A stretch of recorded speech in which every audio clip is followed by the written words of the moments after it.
Hello, welcome to this Urban Tango recap, and we're going to be covering both our classes from Monday the 21st of August and Thursday the 24th of August.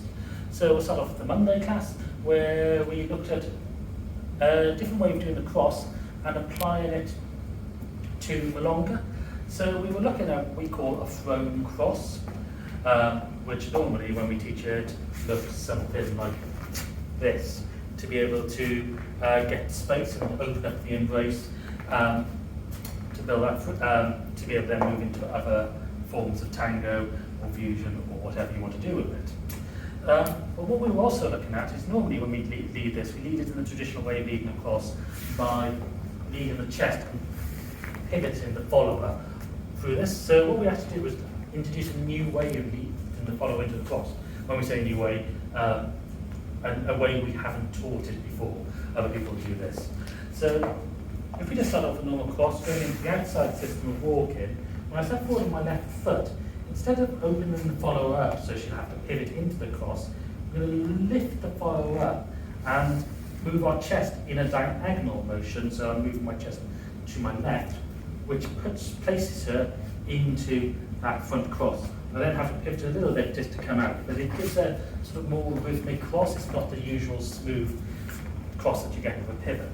If you wanted to use this to get into a more thrown cross, open cross, as I go to lift my chest, what I do is I send myself back.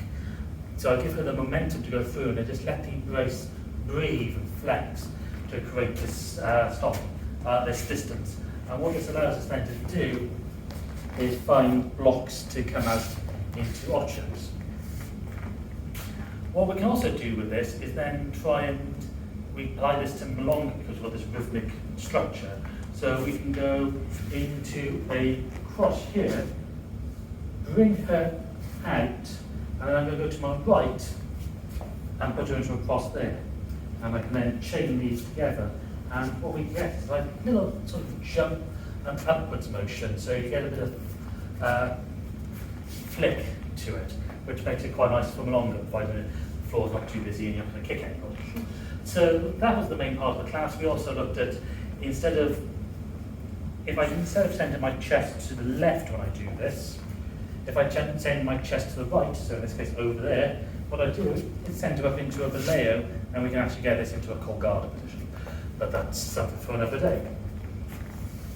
In Thursday, we were just doing a normal sort of very technical picking holes and finding ways to fix them. So we were making sure that people go into the outside system of walking, they're rotating just from the chest, they're not collapsing any of the side of the embrace, making sure when they step forward with the right foot in the outside system, they don't have the tendency to make that step smaller and drive the left, making sure that the steps are equal, looking at breaking people's habits, so they're not always going into salidas or back steps with side steps.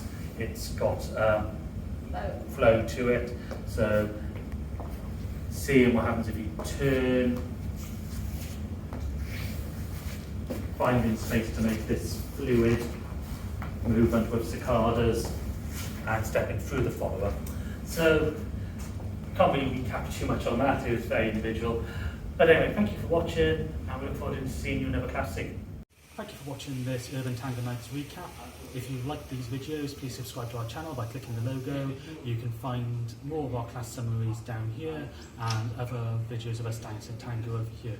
You can also follow us on Facebook, Instagram, Twitter and Meetup. Links are in the description below, and you can also subscribe to our newsletter using the link below.